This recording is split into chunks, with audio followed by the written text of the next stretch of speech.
بسم اللہ الرحمن الرحیم۔ دیکھتی آنکھوں سنتے کانوں، آپ کو محمد عمران کا السلام علیکم۔ کراچی یونیورسٹی میں ہماری ایک ٹیچر تھی مس رابعہ۔ وہ ہم سے کہتی تھی کہ روزانہ جب کلاس سٹارٹ ہوا کرے کوئی نہ کوئی اچھی بات ضرور کرائے۔ تو میں نے سوچا آج کوئی اچھی بات کہیں۔ تو آج کی اچھی بات یہ ہے کہ اللہ تعالیٰ کی رحمت کا دروازہ ہے، کھٹکھٹاتے رہیں۔ اللہ تعالیٰ کے رحمت کا دروازہ کھٹکھٹاتے رہیں، اس امید کے ساتھ کہ وہ اپنا دروازہ ضرور کھولے گا۔ نا امید نہ ہو، مایوسی کفر ہے۔ وہ اپنے بندوں کو کبھی مایوس ہوتا دیکھ نہیں سکتا۔ اشفاق احمد کا ایک میں آرٹیکل پڑھ رہا تھا، سفر در سفر، جس میں وہ لکھتے ہیں کہ ایک شخص کسی درویش کے پاس جاتا ہے اور ان سے کہتا ہے کہ مجھے روحانی طاقت سکھائے۔ درویش اس کی بات سنتے ہیں، اس کو روحانی طاقت تو نہیں سکھاتے، اس سے کہتے ہیں خدمت خلق بڑی چیز ہے، نماز کی تو قضا ہے، خدمت خلق کی قضا۔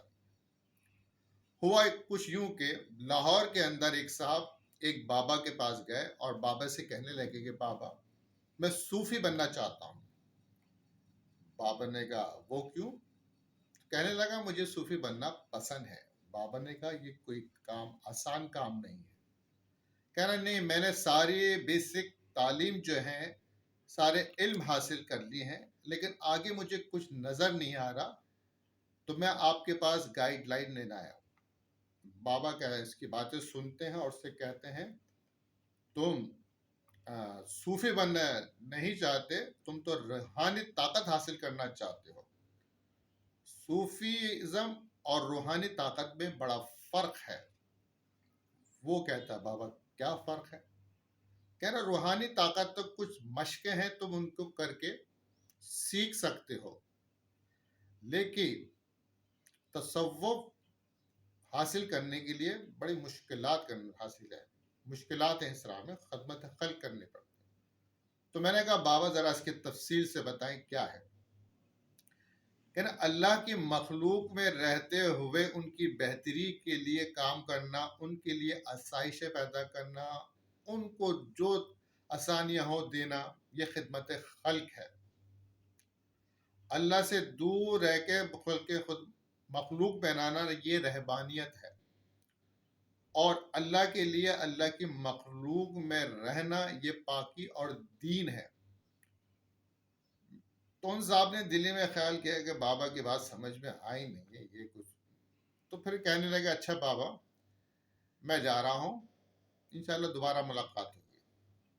تو بابا نے کہا رک جاؤ، کھانا کھا کے چلے آؤ، اپنی خدمت سے محروم نہ کرو، یہ ہمارے لیے اچھا ہے کہ ہم تمہاری خدمت کریں۔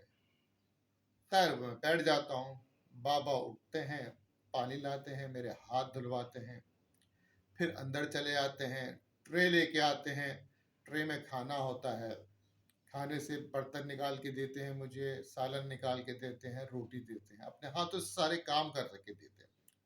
میں کھانا کھانا شروع کرتا ہوں تو وہاں پر مکھیاں آ کے بیٹھنے لگتی، بھنکنے لگتی ہیں۔ بابا وہ اپنے ہاتھوں سے مکھیوں کو بھگا رہے ہوتے، پھر تھوڑی دیر میں ایک پنکھا لے لیتے، پنکھے سے جھل رہے ہوتے۔